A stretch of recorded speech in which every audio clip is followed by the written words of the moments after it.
20 days in the hospital. I went to my son's house. He said, "We want privacy, Mom."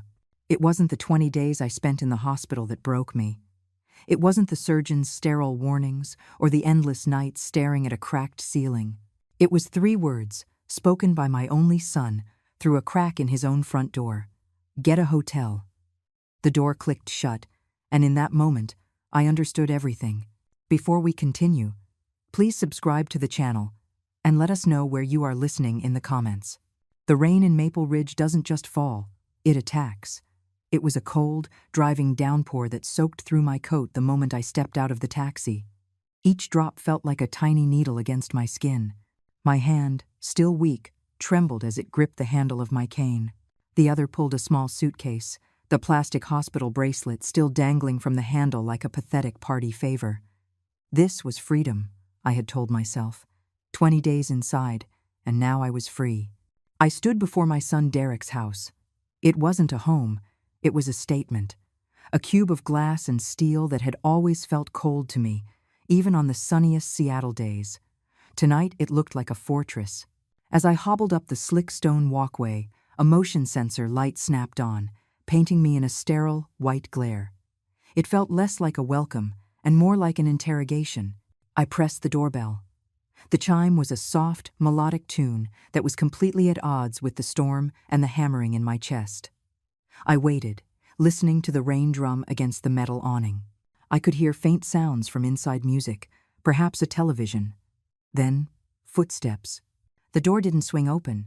It opened a crack, just a few inches. Derek's face appeared in the gap. He looked tired, his eyes shadowed. He was wearing a ridiculously expensive-looking sweater I'd never seen before. "Mom," he said. His voice was flat. "Derek?" I tried to smile, but my lips felt stiff. "The hospital discharged me this afternoon, a bit earlier than we thought." He didn't move to open the door wider.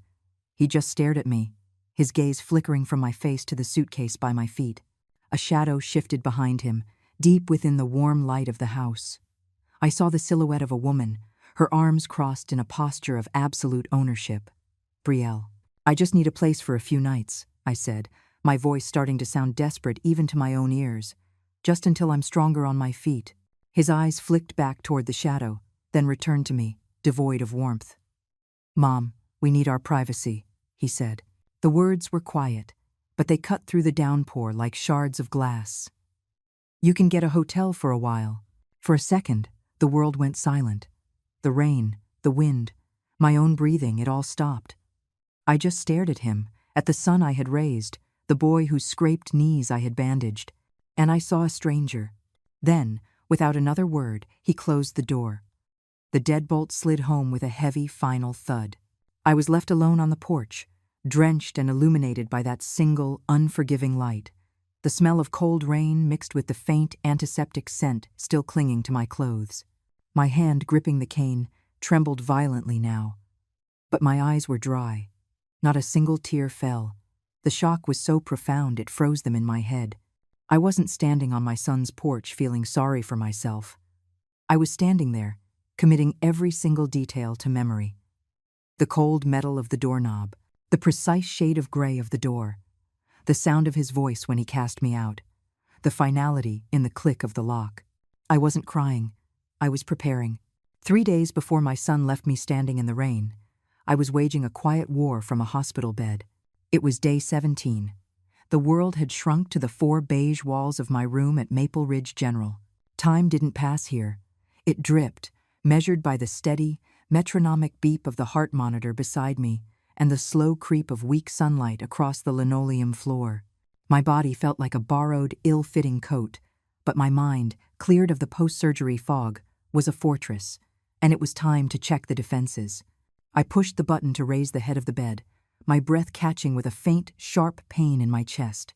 Reaching for the nightstand, I ignored the plastic cup of water and the untouched bowl of lime jello.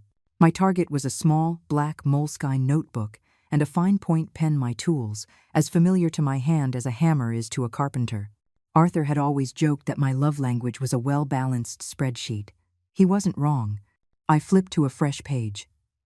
The beep of the monitor was my soundtrack as I wrote, my handwriting still a little shaky but ruthlessly clear. 1. Call Gavin, my neighbor, my friend, the first line of defense. He held a spare key and, more importantly, a spare copy of the documents that mattered. 2. Check trust safety lock. Arthur and I had designed our estate plan like a military operation. The safety lock was a protocol we'd devised with our lawyer, Rowan. It was a sequence of notifications that had to be triggered in a specific order before any major changes could be made to the trust. It was meant to protect us from duress, from influence, from a moment of weakness. It was meant to protect us from the unthinkable. Contact Rowan Piperage, our lawyer, the final gatekeeper. I put the pen down, my work for the moment done. It wasn't paranoia, it was prudence. Arthur had been a brilliant, sometimes ruthless businessman. He knew that wolves didn't always howl. Sometimes they smiled and brought you flowers in the hospital. Always be the most prepared person in the room, Loretta, he used to say. That's the only armor that truly fits. A soft knock at the door broke my concentration. Sister Helene, the head of the hospital's volunteer group, peeked in, her face framed by a simple white wimple.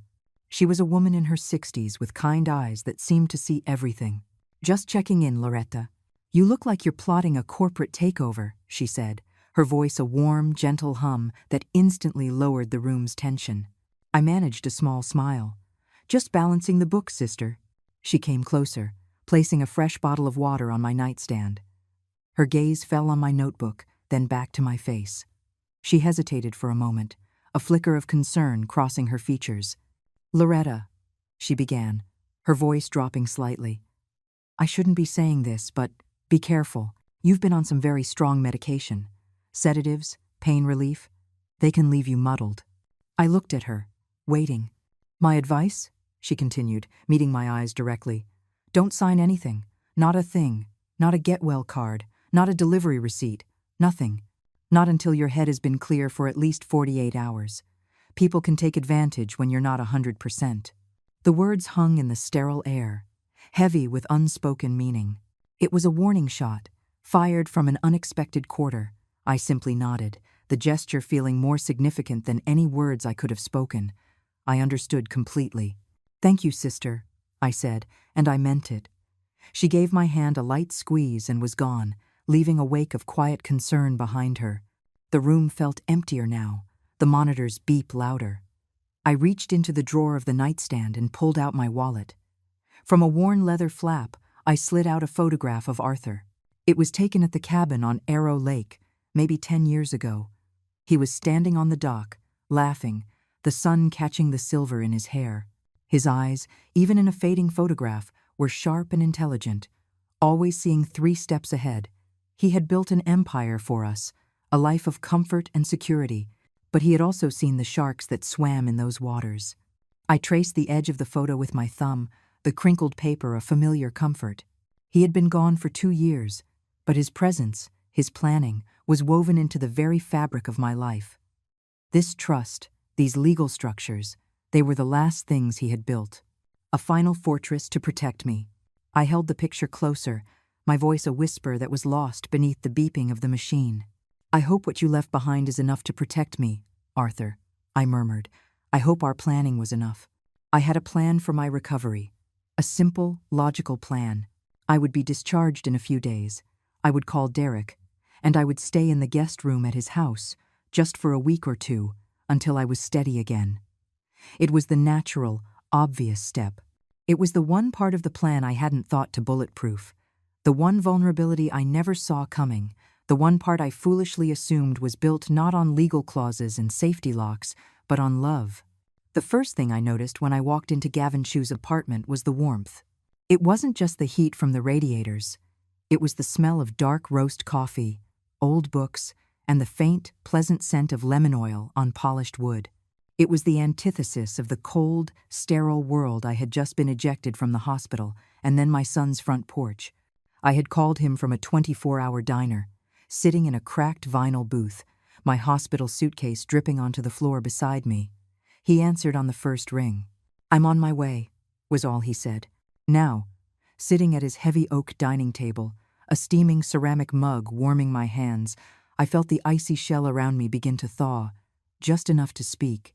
Gavin sat opposite me, quiet and patient. At 71, he still had the observant stillness of the insurance investigator he used to be. His face was a roadmap of a life lived, but his eyes were sharp, missing nothing. He hadn't pressed me for details. He simply made coffee, handed me a mug, and waited. He told me to get a hotel, I said. The words came out flat, stripped of all emotion. I was an accountant delivering a final audit. Derek. He and Brielle needed their privacy. Gavin didn't offer sympathy. He didn't say, "I'm so sorry, Loretta," or "That's terrible." He just gave a slow, deliberate nod, as if I'd just confirmed a fact he had already suspected. That, more than anything, made me feel seen. "And the locks?" he asked. I didn't try my key. I came straight to the diner. "Ali booze." "Good," he said. "No confrontation. Smart." He rose from the table and walked over to a handsome filing cabinet in the corner of the room. He returned with a thick, blue folder and laid it on the table between us. He opened it with methodical precision. "Arthur was a planner," Gavin said, his voice a calm baritone. "And you, Loretta, are no slouch yourself. We have a few things working in our favor." He slid a document across the table. The heading read, "Enhanced Life Estate Deed." It was the Lady Bird deed for my house on Maple Ridge. "This is our foundation," he explained, tapping a paragraph with his index finger. "It states that the house passes directly to Derek upon your death, avoiding probate. It's clean, it's simple, but this is the part that matters right now." He pointed to another clause. "It also grants you, the owner, full, undiluted rights to the property for the duration of your life. You can sell it, mortgage it, burn it to the ground if you want to. Derek's name is on the deed, but for now, it's just a placeholder. He has zero legal authority over that property until you're gone." I nodded, remembering the long afternoon Rowan Piperidge had spent explaining this to us years ago. It had felt like a morbid, abstract exercise back then. Now, it was a shield. "But this," Gavin said, a glint in his eye as he pulled out a second, smaller document stapled to the first. "This is our ace in the hole for today." It was a one-page addendum. He slid it closer. The title was innocuous. "Guest Occupancy Clarification." Arthur called this the "no free lunch clause," Gavin said. "It legally stipulates that any family member residing in the house for more than 30 consecutive days without a formal lease agreement is classified as a tenant at will. As the owner, you have the right to terminate that tenancy with 30 days' notice. But more importantly, a tenant has no right to deny the landlord you access to the property." He leaned forward. "He can't change the locks, Loretta. He can't tell you to get a hotel. Legally, he's the guest. You are the master of the house." I stared at the paper, at the neat black ink of my and Arthur's signatures at the bottom. A wave of profound gratitude for my late husband washed over me. He had seen a future I couldn't, and he had built a wall to protect me from it. "So what now?" I asked, my voice still a monotone. "Now, we call a locksmith and a sheriff's deputy to escort you. We re-establish your residency. We play by the book, every step of the way." Gavin's confidence was a balm. He made it sound so simple, a checklist to be completed. He refilled my coffee mug, then leaned back in his chair, his expression softening slightly. The legal part of the conversation was over. Now came the human part. "You know," he said, his gaze drifting past me toward the rain-streaked window, "I had a friend once. A good man. His son also trusted the wrong person, got involved with a woman who made him feel like he could conquer the world." His voice changed. The sharp, analytical edge was gone, replaced by something heavier, tinged with a sorrow so deep it felt ancient. His eyes, which were so focused a moment ago, were now distant, looking at a memory only he could see. "She convinced the boy he was an investment genius," Gavin continued quietly. "Had him sign power of attorney over to her to manage his portfolio. By the time the smoke cleared, she'd remortgaged his father's house and funneled the money into a shell corporation. The kid lost everything, broke his father's heart." He fell silent, swirling the coffee in his mug. The investigator was gone, and for a split second, I saw a father marked by a hidden, indelible scar. The story wasn't about a friend. I knew it as surely as I knew my own name. He brought his eyes back to meet mine, the professional mask firmly back in place. But I had seen what was behind it. People like that, he said, his voice once again level and firm. They count on you being emotional. They count on you making a scene.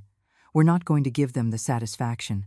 We are going to be calm, prepared, and utterly relentless. I picked up my mug. The warmth spread through my fingers, and for the first time since that door clicked shut, I felt something other than shock. I felt the cold, hard spark of a fight beginning, and I knew I wasn't fighting it alone. Gavin's story about his friend hung in the air between us, a ghost of a warning. It wasn't the legal documents or his strategic advice that solidified my resolve. It was the raw, hidden pain in his eyes. It made me remember. It threw my mind back 48 hours to a quiet, antiseptic-scented hallway in Maple Ridge General. The doctors had encouraged me to walk, and I was making my first supervised trip from my room to the nurse's station and back, pushing a squeaking metal walker. Each step was a small victory. The hallway was nearly deserted, caught in the mid-afternoon lull between lunch trays and visiting hours.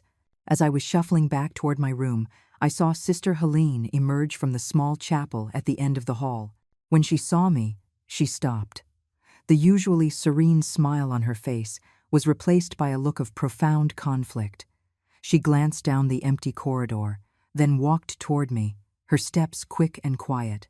"Loretta," she said, her voice barely above a whisper, "can you spare a moment?" She guided me to a small, empty waiting alcove with two uncomfortable-looking plastic chairs. I lowered myself into one, my muscles protesting. She didn't sit. Instead, she stood before me, wringing her hands slightly. "I find myself in a moral quandary," she began, looking me straight in the eye. "And I believe you are at the center of it." From the deep pocket of her gray cardigan, she pulled a small, silver object. It was a cheap digital voice recorder, the kind a student might use for lectures. "I use this to record notes for my volunteers," she explained, holding it as if it were a venomous insect. "Reminders, room changes, patient requests. It's easier than writing everything down. Yesterday, after visiting you, I was in the hallway dictating a few instructions. Your son and his girlfriend were leaving your room at the same time. I put the recorder in my pocket and I must have forgotten to press stop." She took a deep breath. Later that evening, I was listening back to my notes, and I heard more than I was meant to, more than I was ever supposed to hear. My heart, which had been beating in a steady, medicated rhythm, began to pound against my ribs. "Loretta, my conscience wouldn't let me sleep if I didn't give this to you," she said, pressing the cold metal device into my palm. Her hand was trembling. "But my head is telling me this could be a legal minefield. I am not a lawyer. I don't know the laws in Washington about recording people without their consent. This might be something, or it might be nothing but trouble. Please, just be careful." She squeezed my hand, then turned and walked away, leaving me sitting in the plastic chair with the small, silver recorder feeling as heavy as a brick in my hand. I pushed my walker back to my room, my mind racing. I shut the door, sank onto the edge of my bed, and fumbled to plug the cheap earbuds into the jack. I pressed play. First, I heard Sister Helene's own voice, clear and kind. "And please remember to check on Mr. Henderson in room 304. He likes to have his water pitcher refilled at exactly 4 o'clock. Then, a rustling sound, the soft click of my hospital room door closing. For a few seconds, there was just faint hallway noise. Then, voices, muffled but clear enough. One was a woman I didn't recognize, older, with a sharp, impatient tone. "Is she lucid?" the voice asked. Then came the voice I now recognized from my son's porch. "Brielle." It wasn't loud, but it was slick and cold, like water freezing into ice. "Mostly," Brielle answered. "But the discharge paperwork mentions residual grogginess from the pain medication. The doctor said she'll be a bit foggy for a day or two. That's our window." A pause. I held my breath. "The moment she's discharged," Brielle's voice continued, dropping into a conspiratorial whisper, "she signs the quitclaim deed. We do it while she's still foggy from the meds, before that lawyer of hers can get to her. She'll think it's just more hospital paperwork. Quitclaim." The word wasn't just spoken, it was deployed. It landed in my ear and shot a shard of ice straight into my heart. A quitclaim deed, a document to surrender all rights to my property. This wasn't a misunderstanding. This wasn't a son needing his privacy. This was a premeditated attack. A calculated theft, planned to take place when I was at my most vulnerable. I ripped the earbuds out. The steady beep of the heart monitor seemed to mock me. They weren't just trying to get me out of the way for a few days. They were trying to steal my house. The house Arthur and I had built. The place where I had raised my son. The shock I'd felt on Derek's doorstep was a dull ache compared to this. This was sharp. This was a betrayal so cold and precise it took my breath away. And then, Sister Helene's warning echoed in my mind. A legal minefield. I looked at the recorder in my hand. It was proof. It was their entire, vile plan laid bare. It was a silver bullet. But it was a silver bullet fired from a gun that might explode in my own hand. It was the truth, but an inadmissible truth. A weapon I couldn't legally use in a fight, but one I couldn't possibly lay down. It wasn't a silver bullet at all. It was a double-edged sword. Before we continue, please subscribe to the channel and let us know where you are listening in the comments. Rowan Piperidge's law office was a sanctuary of order in a world that had suddenly dissolved into chaos. Located in a historic downtown Seattle building, the office smelled of old leather, paper, and the quiet authority of the law. Floor-to-ceiling bookshelves, filled with formidable-looking legal volumes, lined the walls. This was Rowan's domain, a place where he had untangled the messy lives of the wealthy and protected their legacies for over 30 years. It was the safest I had felt in weeks. Rowan, a man nearing 60 with a full head of silver hair and a no-nonsense demeanor, sat behind a large mahogany desk. He had been Arthur's lawyer, and then ours. He was the architect of the fortress my husband had built to protect me. Standing slightly to his right was a young man Rowan introduced as Leo Vance, a junior associate. Leo couldn't have been older than 26. He was sharp, dressed in a perfectly tailored suit, with an ambitious energy that seemed to vibrate in the still air of the office. He was the new generation, the hungry wolf cub learning from the old silverback. Gavin briefed me on the situation at the house, Rowan began, his voice calm and measured. He gestured to the chair opposite him. Let's go over the battle plan. I placed the blue folder Gavin had given me on the polished desk. Leo Vance's eyes were on it instantly, like a hawk spotting its prey. As Rowan laid out the ladybird deed and the guest occupancy addendum, Leo leaned in, reading upside down, his focus absolute. This is solid, Rowan, Leo said, his voice sharp and quick. The addendum is ironclad. He's a tenant. She has every right to be there. He looked at me. But they'll have a countermove. Their lawyer, and you can bet Brielle has one on speed dial, will argue undue influence or lack of capacity. They'll say Derek was pressured into agreeing to the tenancy, or that you weren't of sound mind when you had him move in. I bristled, but Rowan held up a hand, a small smile touching his lips. He was testing the kid, and Leo was passing. A predictable move, Leo, Rowan said, nodding in approval. And one Arthur Vale anticipated from his grave. Which brings us to Exhibit C, N. He reached into a drawer and produced a single, crisp document from our file. He slid it across the desk. I recognized it immediately. The Dignity Restoration Clause, Rowan announced, a note of satisfaction in his voice. Leo picked it up, his eyes scanning it rapidly. A low whistle escaped his lips. Wow, he breathed. This is surgical. He looked at me, his professional admiration clear. This clause, Mrs. Vale, is a masterpiece. It amends the primary trust. It states that if any named beneficiary takes action that results in you being, and I quote, involuntarily removed from or denied access to your primary residence for any period exceeding 24 hours, that beneficiary's inheritance is automatically and irrevocably reduced to a token sum of $1. It's the nuclear option, Rowan added. The moment Derek refused to let you in, he essentially disinherited himself. He just doesn't know it yet. Angry. A wave of relief washed over me. It was all there. The planning, the foresight. Arthur had thought of everything. We were in control. We had them cornered. Feeling a surge of confidence, I reached into my purse. And there's more, I said, placing the small silver voice recorder on the desk. "This is the nail in their coffin." Leo's eyes lit up. Rowan, however, leaned back, his expression becoming guarded. "What is this, Loretta?" he asked. "It's a recording," I explained, my voice steady. "Sister Helene from the hospital gave it to me. She accidentally recorded Brielle and her mother, Prudence, in the hallway. They're planning to have me sign a quitclaim deed right after I'm discharged, while I'm still, and I quote, foggy from the meds." Leo grinned, a flash of predatory excitement. "That's it. Game over. Conspiracy to commit fraud against the elderly. That's a felony. We can hand this to the district attorney on a silver platter." Rowan didn't share his associate's enthusiasm. He picked up the recorder, held it for a moment, and then slowly connected it to his computer speakers. He played the file. The office was silent as the three of us listened to the hushed, venomous conversation. The word quitclaim echoed off the leather-bound books, a snake slithering into our sanctuary. When it was over, Leo was practically bouncing on the balls of his feet. "This is a slam dunk. We can ruin them with this." Rowan was silent for a long moment. He leaned forward, folded his hands on the desk, and looked at me with weary eyes. He slowly shook his head. "No, we can't," he said, his voice quiet but firm. The confidence in the room evaporated. "What?" Leo asked, his excitement deflating.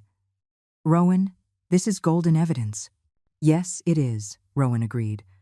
"It's also completely inadmissible in a court of law. Washington is a two-party consent state, Leo. It is illegal to record a private conversation without the consent of everyone involved. If we try to introduce this as evidence, not only will the judge throw it out, but he'll sanction us for even trying.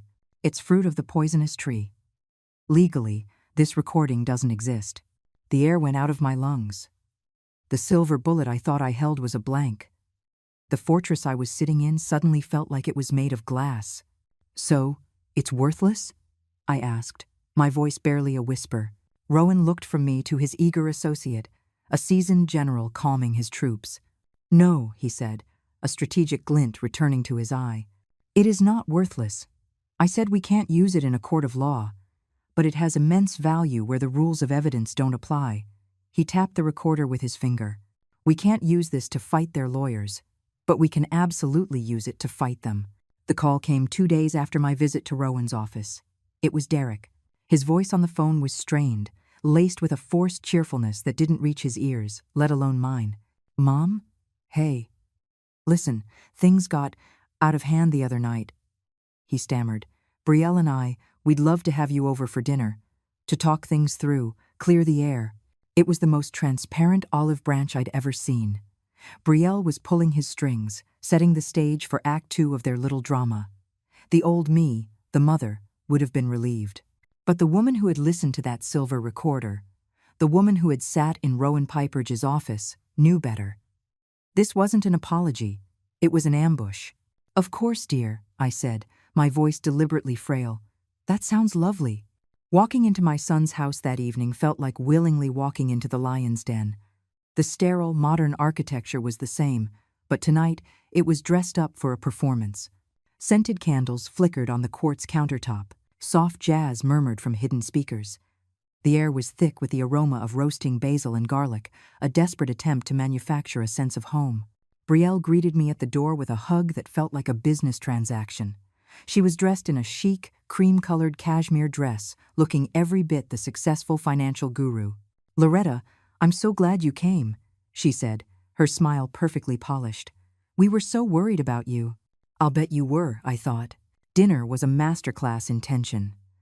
Derek, looking miserable, kept my wine glass filled, his conversation darting nervously between the weather and local sports. He was a terrible actor. Brielle, on the other hand, was a pro.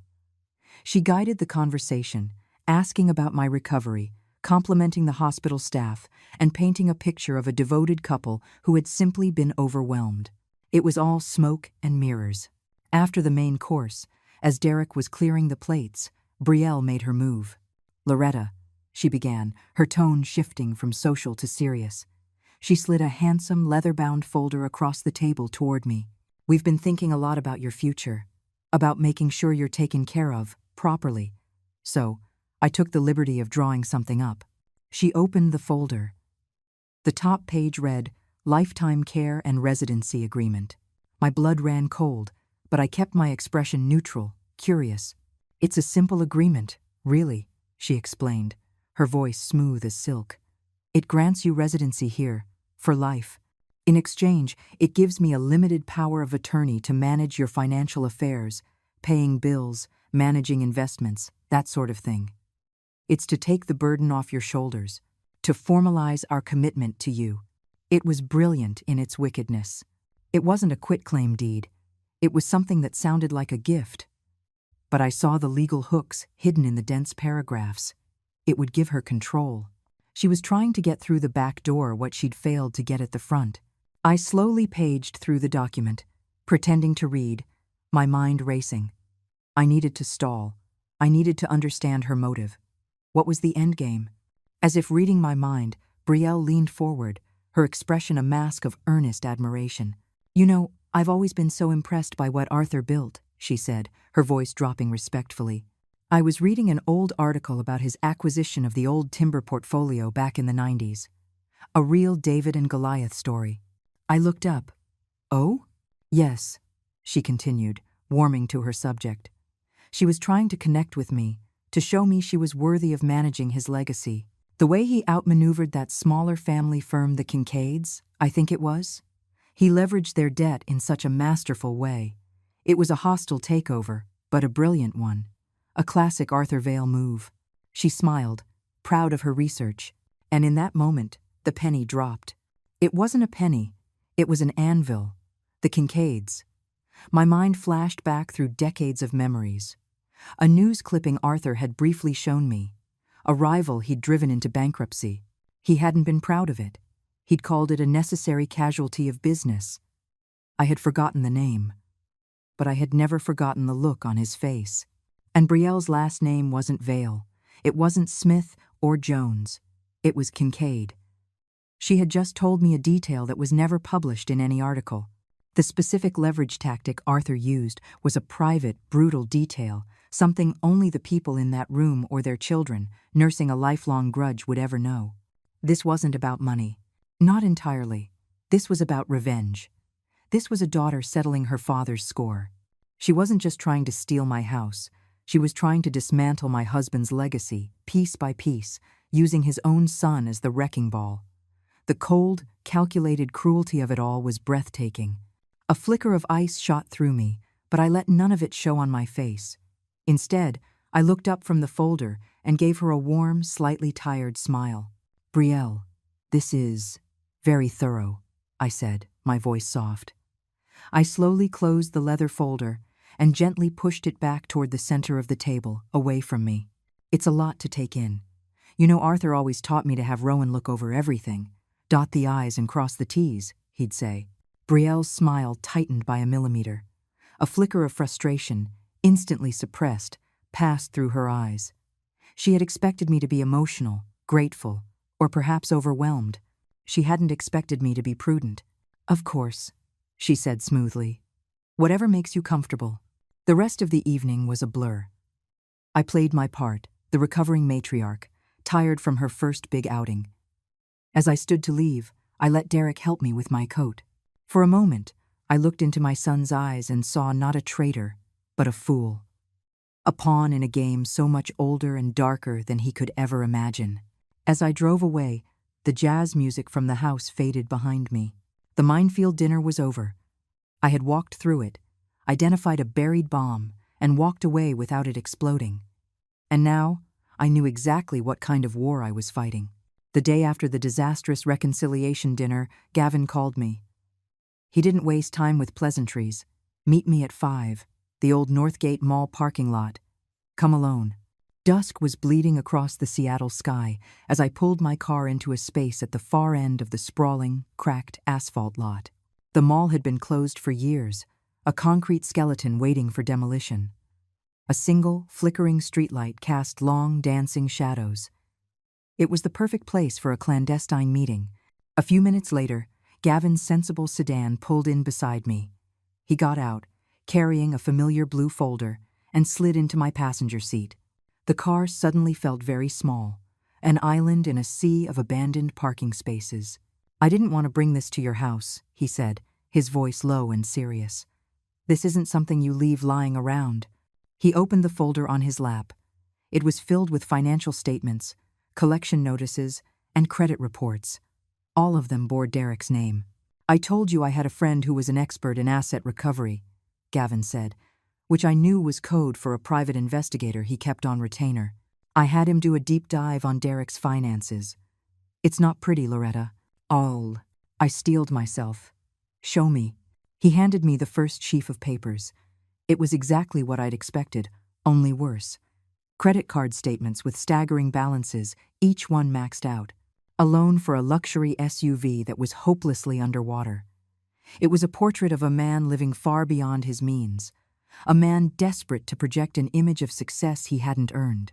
It was foolish, reckless, and heartbreakingly predictable. This is bad, Gavin, I said, my voice tight. But it's just debt. We can fix this. Gavin shook his head slowly, his eyes grim in the dim light of the car. Keep reading. He pointed to the last section of the folder. It was a single, multi-page document, a consolidated loan agreement. One large loan that had been used to pay off all the smaller, high-interest debts. It was for a staggering amount, far more than the sum of the credit cards. He took out a consolidation loan to clean up his credit? I asked, a sliver of hope in my voice. Maybe he was trying to be responsible. He took out a loan. Gavin corrected me gently. But not from a bank. He tapped the top of the page, on the line that read lender. My eyes focused on the name, printed in a clean corporate font, and the breath caught in my throat. Arthur's Legacy Ventures, LLC. I stared at the words, a wave of nausea rolling over me. It was a desecration, a sick, twisted joke. To use my husband's name, his memory, for something like this? What is this? I whispered, my voice trembling with a rage that was starting to eclipse my sorrow. What kind of company calls itself that? The kind that doesn't exist, Gavin said, his voice flat and cold as steel. He took the document from my shaking hands and pointed to the address listed beneath the name. It's a P.O. box in Delaware. There's no office, no website, no employees. My guy checked. Arthur's Legacy Ventures is a shell corporation, a ghost on paper, set up for the sole purpose of funneling money from one place to another, completely off the books. The pieces from the night before Brielle's calculated flattery, her intimate knowledge of the Kincaid deal, the predatory gleam in her eye slammed into place with the force of a physical blow. The bait, I said, the realization dawning on me. It was the bait. Exactly, Gavin confirmed. Brielle didn't just stumble upon Derek. She profiled him. She knew he was financially irresponsible. But more than that, she knew his Achilles heel, his father's shadow. He spent his entire life feeling like he could never measure up to Arthur Vale. He tapped the loan agreement again. So she creates a company with the one name she knows he can't resist. She presents it to him as a private equity firm, an exclusive venture capital group that invests in the children of powerful men. She tells him it's his chance to build his own legacy, to prove he's his father's son. It's a custom-made trap, Loretta, and he walked right into it. I felt a profound, sickening disgust. It was a work of art, in a truly evil way. She had identified his deepest insecurity and forged it into a weapon to use against him and against me. She had him hook, line, and sinker. The loan wasn't just a loan, it was a leash. She owned him. I looked at Gavin, and in the fading twilight, I saw the same grim understanding I felt in my own heart. He wasn't just a neighbor helping out. The story he'd told me about his friend's son, it was his own story. The scar was real. He knew this enemy. She's not just trying to take my house, is she? I said, the question a statement. She's trying to burn everything Arthur ever built to the ground. Yes, Gavin said quietly. And she's using his own son as the torch. End quote. I looked out at the darkening parking lot. The lone streetlight sputtered, then held steady. The anger I felt was no longer hot and chaotic. It was cold, focused, and absolute. This was not about a house anymore. This was about defending a legacy. I was no longer just protecting myself from a con artist. I was facing a ghost from my husband's past, and she was trying to destroy my future. The discovery of Arthur's legacy ventures changed the texture of the fight. It was no longer a defensive battle to reclaim my home. It was now an offensive campaign against an enemy who had desecrated my husband's memory. In Rowan Piperidge's office, the atmosphere shifted from legal counsel to a war council. We had the truth on our side, but the truth was inadmissible. We had the law on our side, but the law was slow. We needed a new weapon. We needed a trap. "They think we're playing checkers," Rowan said, steepling his fingers on his mahogany desk. "We need to make them think they're winning the game, right up until the moment we say checkmate." His eyes drifted to Leo Vance, who was standing by the window, watching the Seattle rain streak down the glass. "Brielle thinks she's a master manipulator," Rowan continued. "People like that are blinded by their own arrogance. They always assume they're the smartest person in the room. And they always look for a weak link, a way to get inside." "Me," Leo said, turning from the window. He wasn't asking a question. He was stating a fact. "I'm the weak link. Young, ambitious, probably in over my head with student debt. I'm exactly the kind of person she'd try to flip." I felt a knot of apprehension tighten in my stomach. I had only just met this young man. Entrusting him with such a critical role felt like a monumental gamble. Rowan must have seen the doubt in my eyes. "Leo is one of the sharpest young lawyers I've ever seen, Loretta," he said reassuringly. "And he's a better actor than you think." The plan they devised was simple in its concept but terrifying in its execution. Leo would become the bait. I learned the details later, after the trap had been sprung. It began, as we predicted, with Brielle making her move. She didn't approach Leo at the office or send a formal email. She was too slick for that. She arranged to be at a high-end coffee shop downtown, a place frequented by the city's financial power brokers. She knew from a cursory background check that Leo went there every Tuesday morning. She made their meeting look like a coincidence. As Leo later recounted it to us, she was the picture of charm and sophistication. She recognized him from across the room, approached his table, and struck up a conversation about a recent high-profile case. Within minutes, she was dissecting his career. "Elder law is noble, Leo, truly," she'd said, stirring her macchiato. "But a mind like yours, isn't it a little like using a racehorse to pull a plow? My firm, Kincaid Asset Management, is expanding. We're looking for someone with your kind of killer instinct to head our legal acquisitions department. We're talking a different league entirely." She named a salary that was more than double what Rowan was paying him. She talked about a partnership track, a corner office, a life he had likely only dreamed of. She wasn't just offering him a job, she was offering him an identity, a way to leapfrog a decade of tedious work and become the man he so clearly wanted to be. Leo played his part to perfection. He was flattered, intrigued, and just a little bit conflicted. He spoke of his loyalty to Rowan, but let a flicker of avarice show in his eyes. He didn't accept her offer, but he didn't refuse it either. He left the door wide open, exactly as planned. He took her card and promised to think about it. The hook was set. The next phase was to reel them in. 2 days later, Leo executed the riskiest part of the plan. He got in his car to drive to a deposition and called Rowan's office. He knew with a certainty that chilled me that after their meeting, Brielle would have taken steps to monitor him. A bug on his car, a tap on his phone. It was standard procedure for a predator who needed to ensure her prey was walking into the snare. The conversation, as Rowan played the recording for me later from his own secure line, was a masterpiece of staged panic.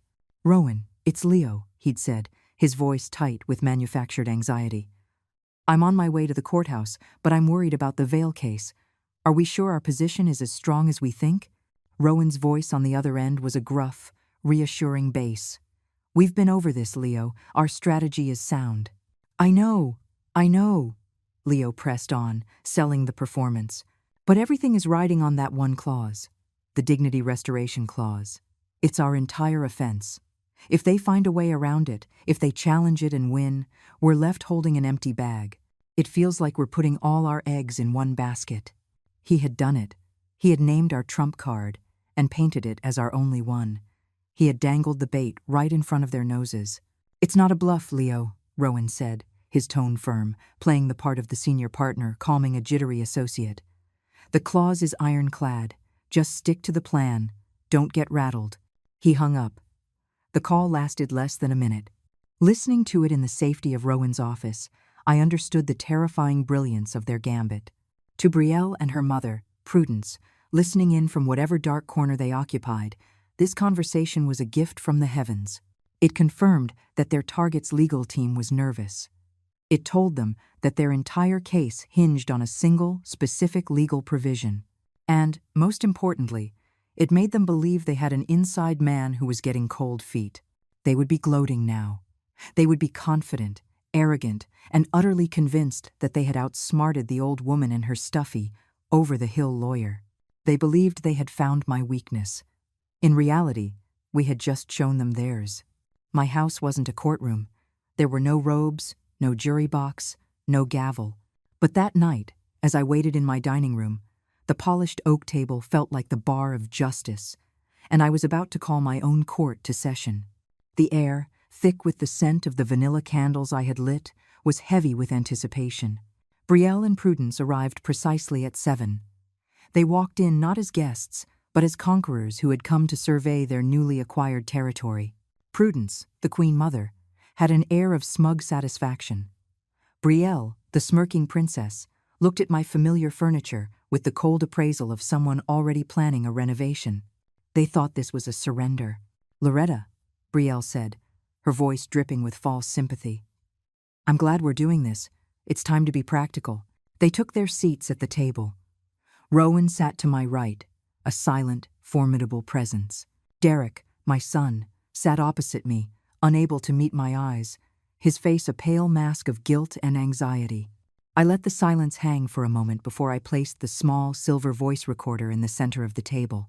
"Before we discuss practicality," I said, my voice calm and even, "I believe there's something you should hear." I pressed play.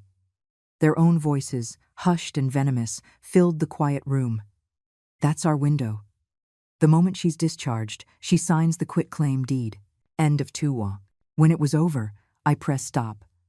Prudence's face was unreadable, but Brielle simply laughed.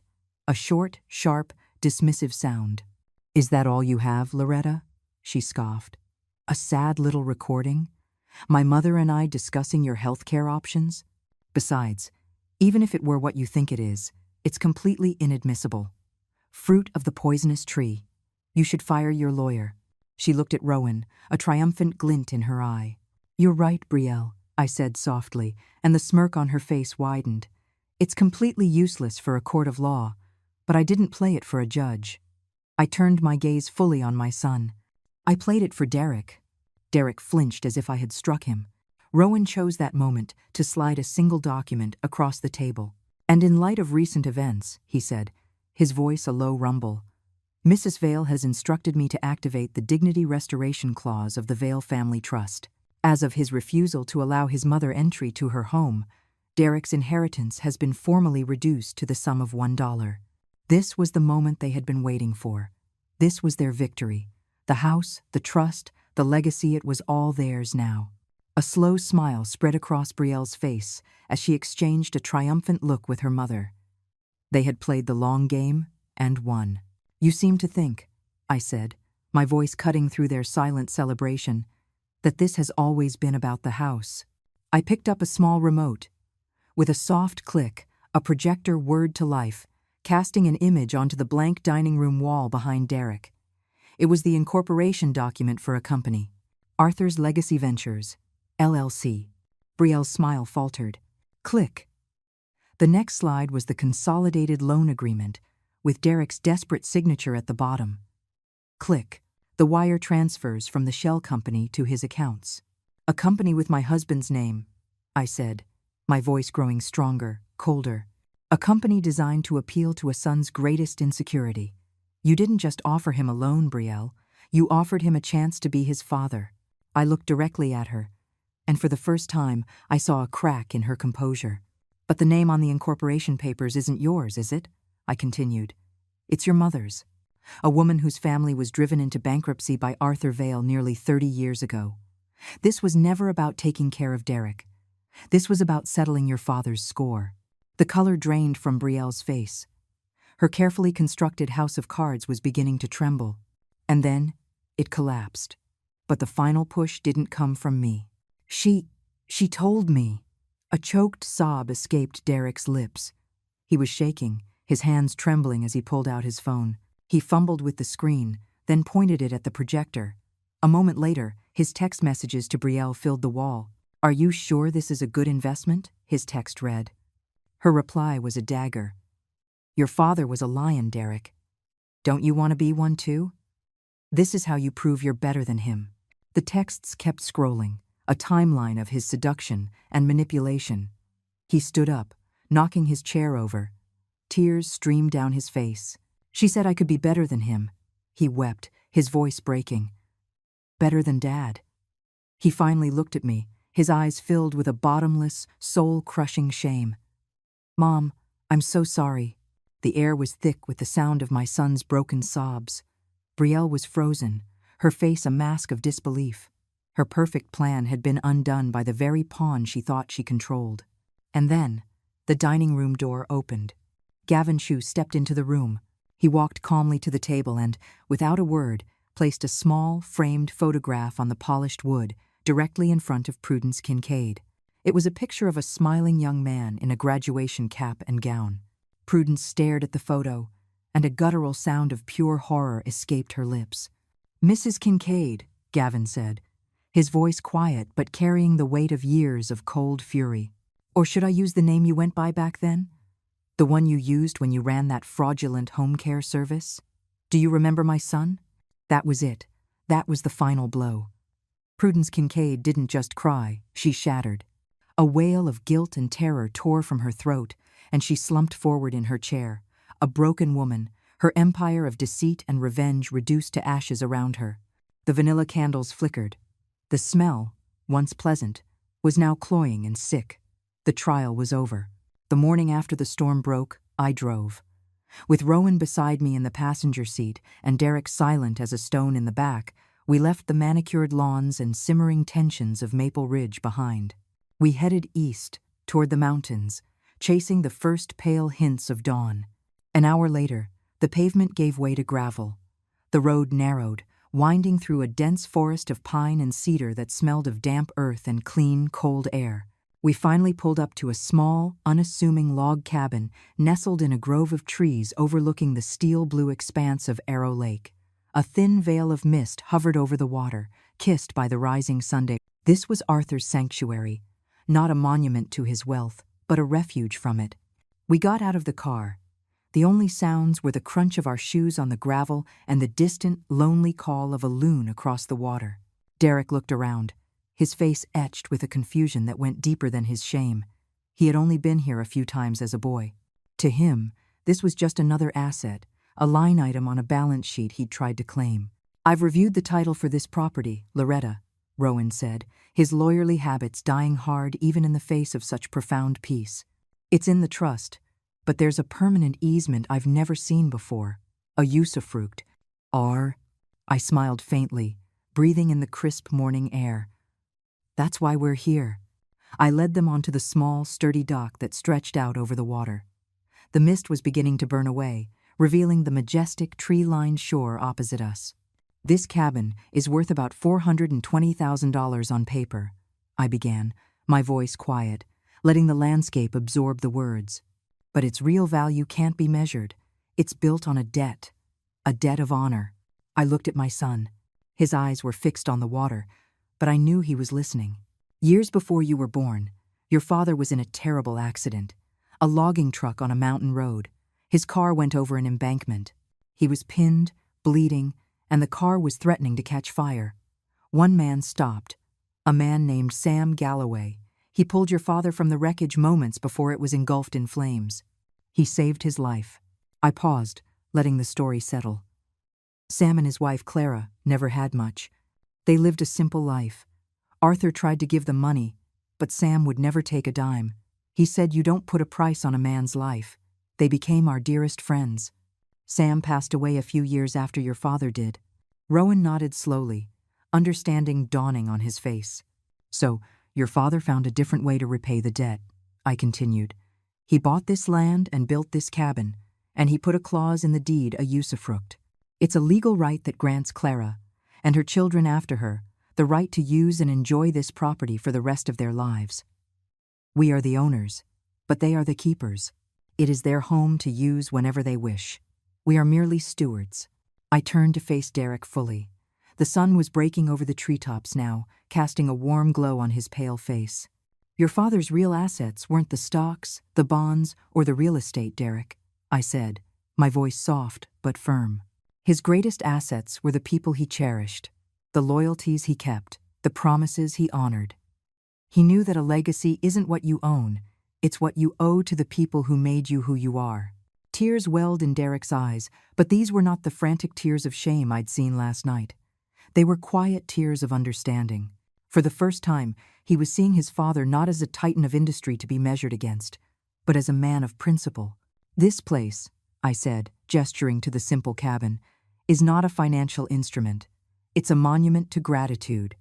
And that's how we're going to use it from now on. I looked from my son to my lawyer, my voice filled with a purpose that felt new and exhilarating. I've spoken with Sister Helene. We're going to start a project here. We're calling it the Weekend Kitchen. Once a month, we'll use this cabin as a base. We'll cook and deliver hot, nourishing meals to families in the more remote communities out here, people the city food banks often miss. We're going to turn this asset into an action. The sun was fully above the trees now, its light dancing on the surface of the lake. The last of the mist had vanished. In its place was a perfect, piercing clarity. The cabin wasn't a prize to be won or a property to be defended. It was a purpose waiting to be fulfilled. And in that moment, standing on that dock, I felt a sense of wealth that no bank account could ever hold.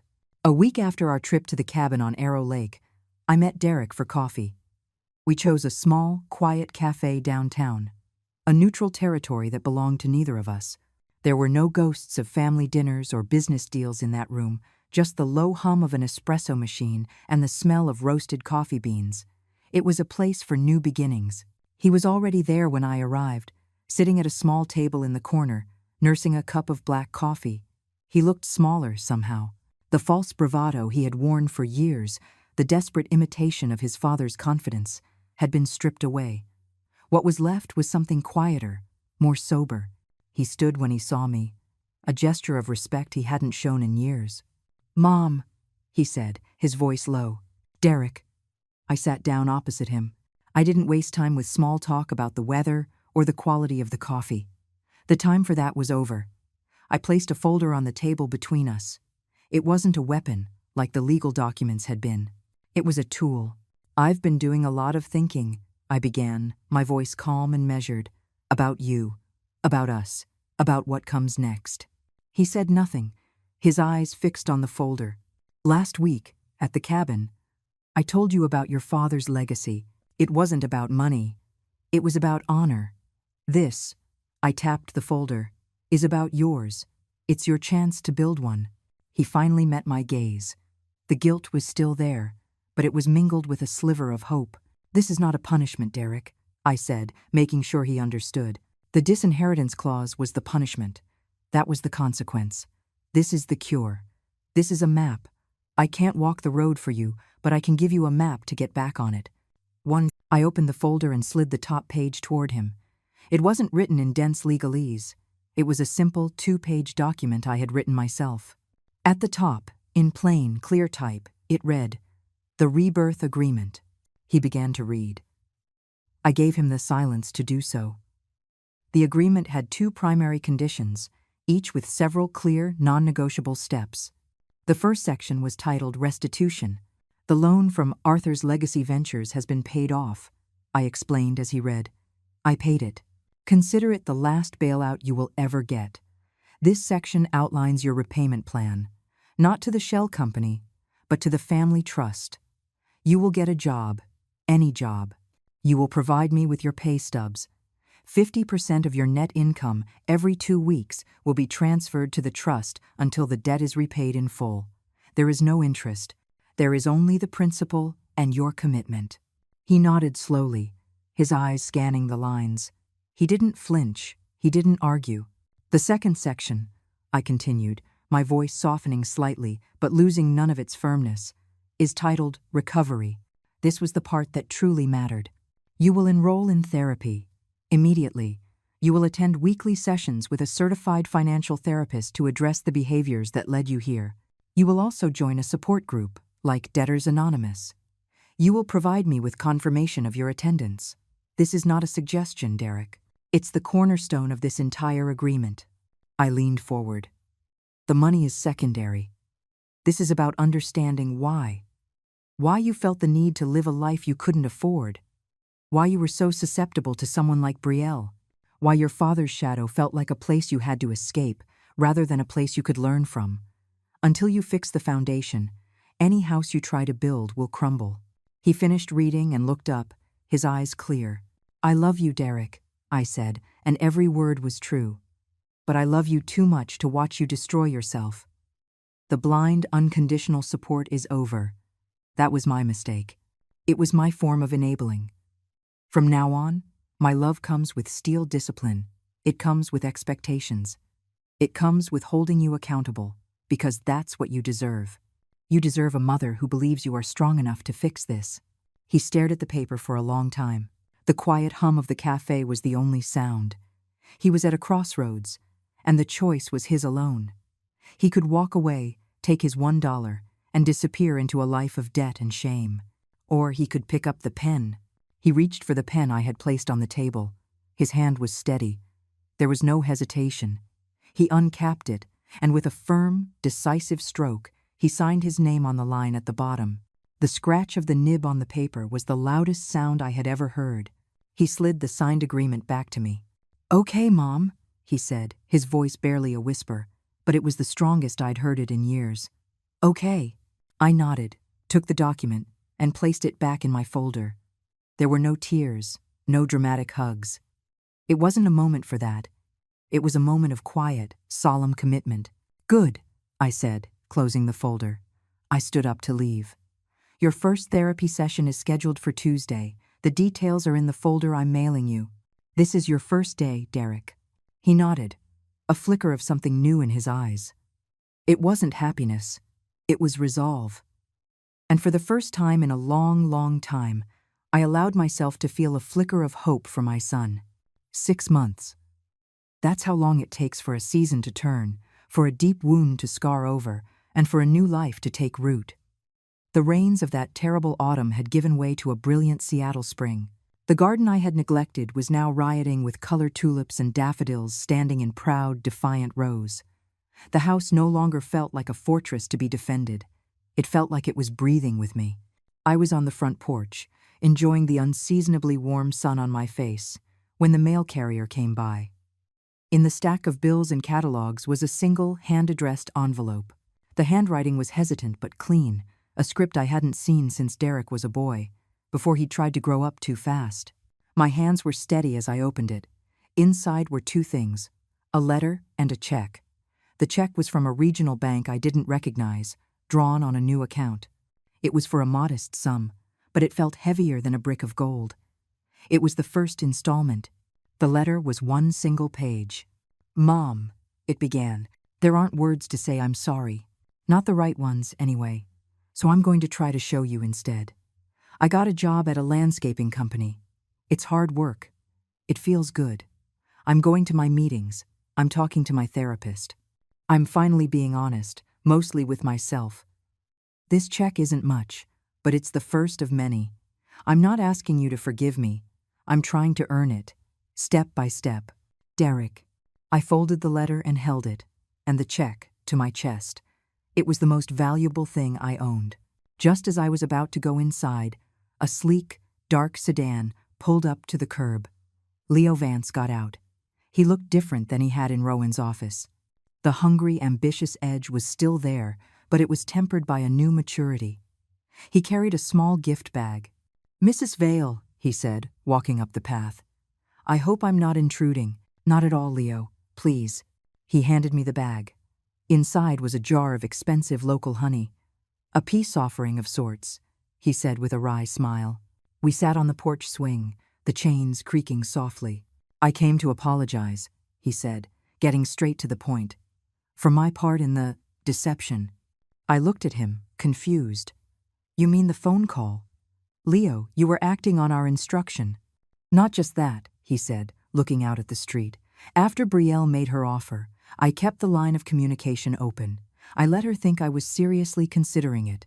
I fed her bits and pieces of misinformation, subtly exaggerating our financial weaknesses, hinting that you were emotionally fragile. I made her think I was a snake she could charm. I wanted her to be so overconfident, so sure of her victory, that she wouldn't see the real trap coming. He finally looked at me, his expression earnest. It worked. But I did it on my own. I didn't tell you or Rowan the full extent of it. I was so sure I could outplay her. I went off book. It was arrogant, and it was a risk I shouldn't have taken without your consent. I'm sorry. I was silent for a moment, processing it. This young, brilliant man had fought a covert war on my behalf. Sometimes, Leo, I said softly, you have to fight fire with fire. You just have to be careful not to get burned. I accept your apology. And your honey. He smiled, a genuine look of relief on his face. After he left, I went to the garage and came back with a small, rectangular object. It was a simple pine board, with words carefully burned into the wood. I hung it from 2 small hooks on the post of my porch. It read, Weekend Kitchen, 11 a.m. A quiet declaration. A few minutes later, Gavin's old pickup truck rumbled up the street. He got out, carrying a neat bundle of kindling tied with twine. He didn't say a word, just nodded toward the sign, a look of deep approval in his eyes, and stacked the wood by my front door for our next trip to the cabin. He was soon followed by Sister Helene, who came bearing a basket overflowing with fresh vegetables from the hospital's charity garden. The 3 of us stood there on the porch, bathed in the warm afternoon Sunday. Gavin, my steadfast shield. Sister Helene, my moral compass. Well, Sister Helene said, eyeing the firewood and the vegetables. Looks like we're almost ready for another run. Just need the bread, Gavin grunted with a smile. And I laughed, a real, unburdened laugh that seemed to rise up from my very soul. The sound filled the air, bright and clear. I reached out and touched the brass doorknob of my front door. It wasn't cold, like it had been on that rainy night. It was warm from the Sunday. From inside, I could smell the faint, delicious scent of the bread I had started baking that morning. The house wasn't a property. It wasn't an asset. It was an extension of me, filled not with ghosts and grievances, but with friendship, purpose, and the promise of a meal to be shared. I was finally, truly, home. If you enjoyed this story, please like the video, subscribe to the channel, and comment 1 below. If not, feel free to comment 0 so we know and can improve future videos. To hear the next story, click the box on the left. Thank you for watching.